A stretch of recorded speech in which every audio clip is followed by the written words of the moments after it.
Terima kasih ya Tuhan Yesus Kristus untuk pagi hari yang indah ini, di mana kami boleh berbahagia, memuji memuliakan nama Tuhan karena kami tahu betapa besar kasih Tuhan di dalam kehidupan kami. Oleh karena itu Tuhan Yesus Kristus, di dalam kerinduan kami bersama-sama dengan keluarga besar di tempat ini ya Bapa, untuk datang kepada Tuhan, agar Tuhan yang membentuk kami seturut dengan kehendak Tuhan. Berkati rangkaian acara pada hari ini, di dalam nama Tuhan Yesus Kristus kami berdoa. Amin. Kita bernyanyi dari Kidung Jemaat nomor 364 bait 1, berserah kepada Yesus.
Ya Tuhan Yesus Kristus, tiba saatnya kami akan mendengarkan firman Tuhan.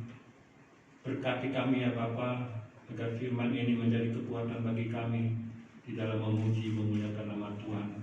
Di dalam nama Tuhan Yesus Kristus kami berdoa. Amin. Baiklah, kita akan mendengarkan firman Tuhan dari Mazmur 5 ayat 1 sampai dengan 13. Kita membacanya secara bergantian.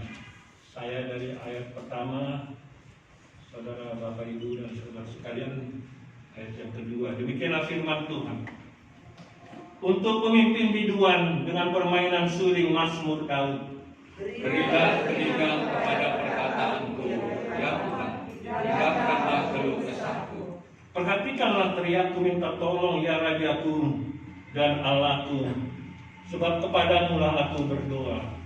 Tuhan, pada waktu pagi Engkau mendengar seruanku. Pada waktu pagi aku mengatur persembahan bagimu, dan aku menunggu-nunggu. Sebab Engkau bukanlah Allah yang berkenan kepada kefasikan, orang jahat takkan menumpang padamu.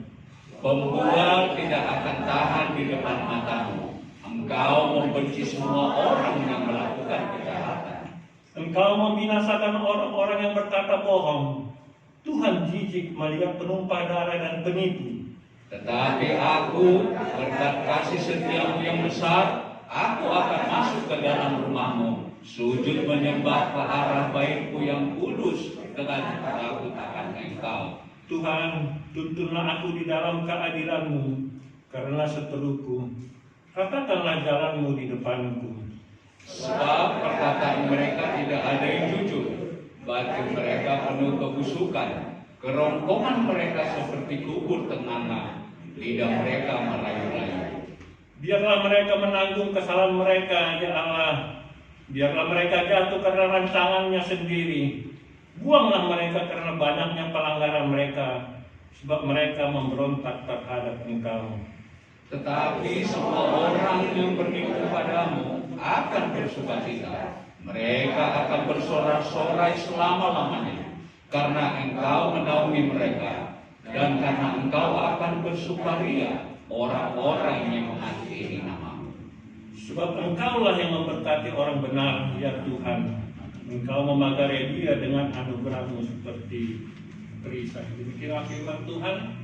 Berbahagialah kita mendengarkannya dan mau melakukannya di dalam kehidupan kita setiap hari. Haleluya.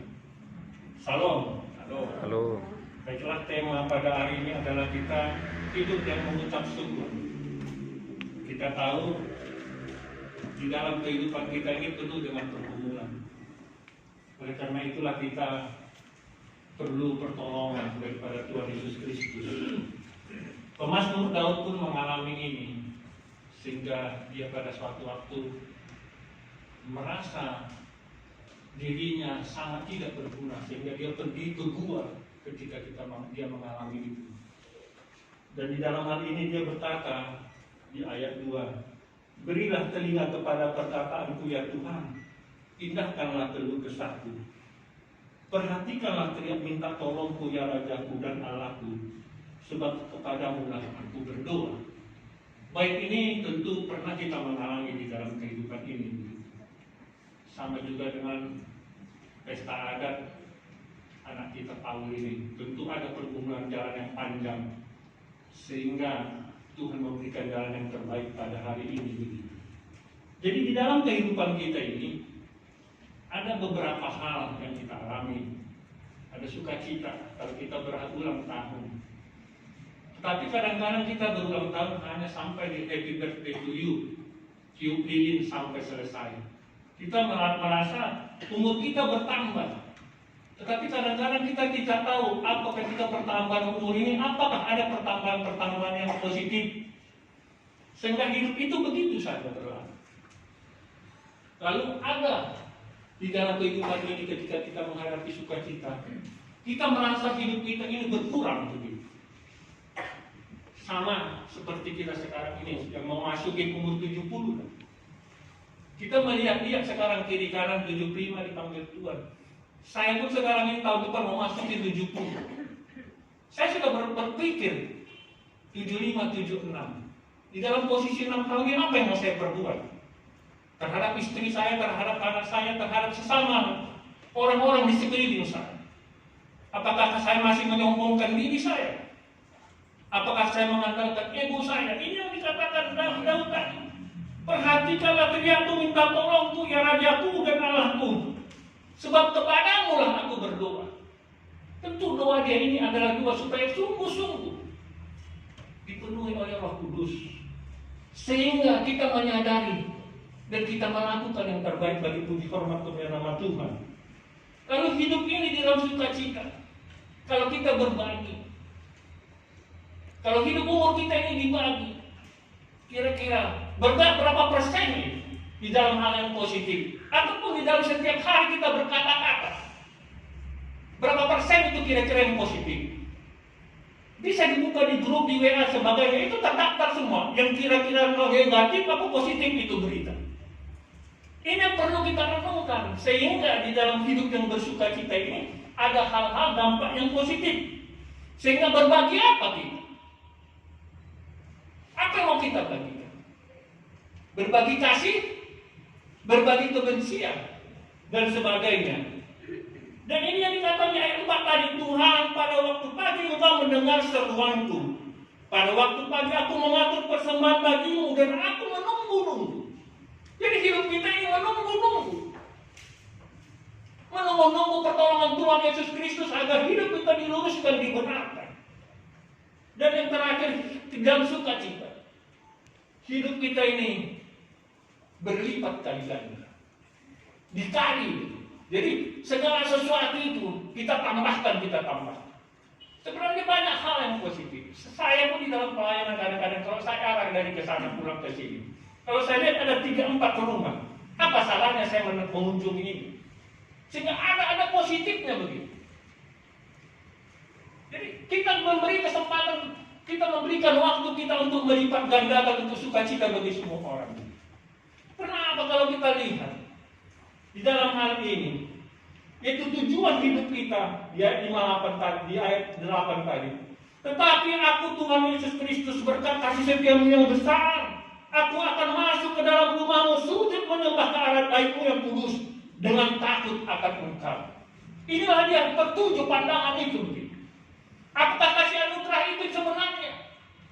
Kasih anugerah adalah yang sudah hadir dilepas.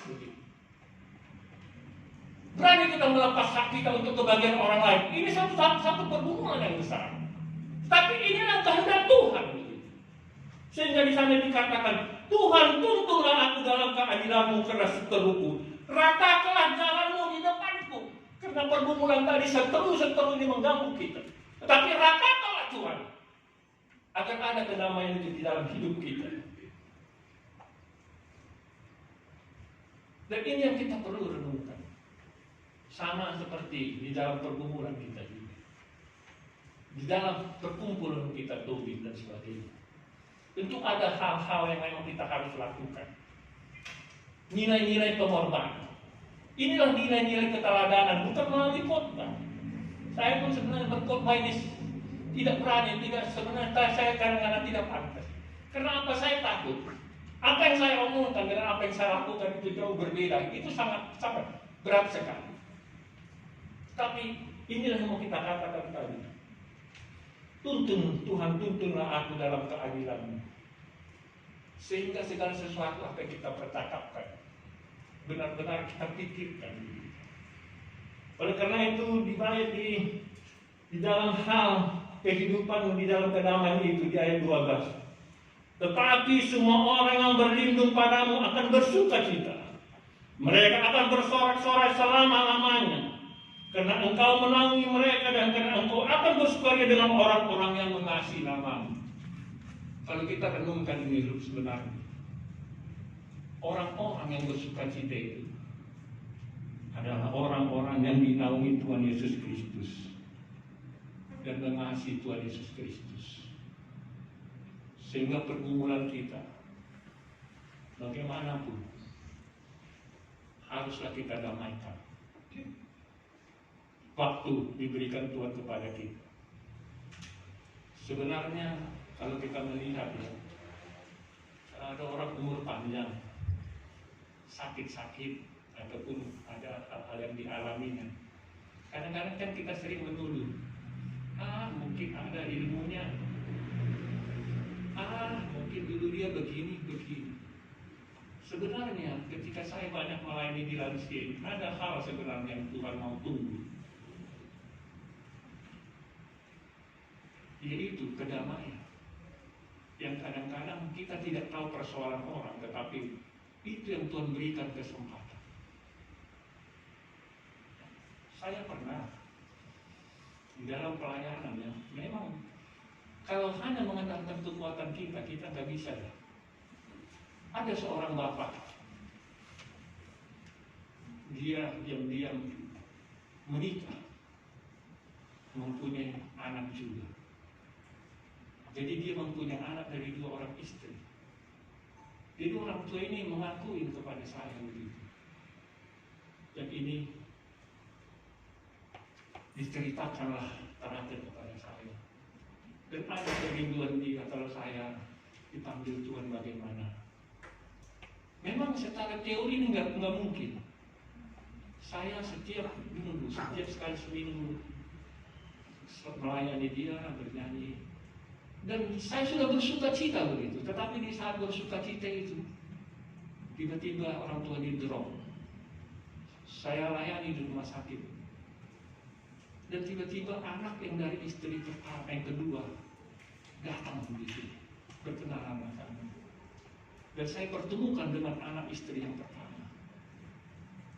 Dan bagaimana pada akhirnya mereka bisa.